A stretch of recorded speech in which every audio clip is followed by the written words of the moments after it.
Us saludem per primera vegada des de TV3. Així començava TV3, una televisió amb un objectiu primordial, la promoció de la llengua catalana. I per aconseguir-ho, el doblatge n'era i n'és una peça clau. Però què ha passat amb el doblatge en català? Per què cada vegada se'ns fa més estrany? La resposta la trobem a les homologacions, un concurs públic on cada any TV3 adjudica les hores de doblatge del seu contingut a un nombre d'estudis de so.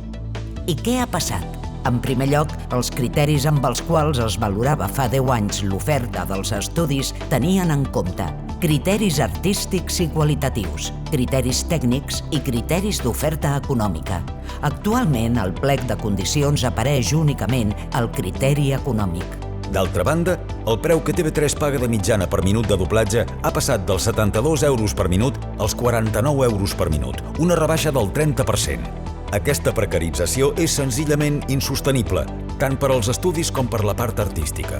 Ara hi ha una oportunitat de revertir la situació amb les noves homologacions que es presentaran a finals d'any. Per això, des de DUP, demanem 1. La reincorporació de criteris artístics, qualitatius i tècnics a les homologacions. 2. La creació d'una figura que vetlli per l'acompliment d'aquesta qualitat i faci un seguiment del producte. 3. La introducció d'un índex de preus de referència per producte per sota del qual no es pugui ofertar. 4. L'acreditació per part dels estudis del compliment estricte dels salaris pactats.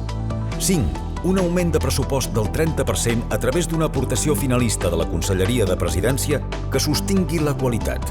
Amb el pressupost actual, s'aboca els estudis a l'incompliment sistemàtic dels salaris dels actors, directors, etc.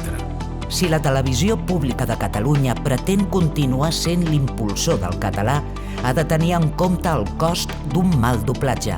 Fa que els espectadors desenvolupin desafecció cap a la pròpia llengua i busquin alternatives en altres canals i en altres idiomes.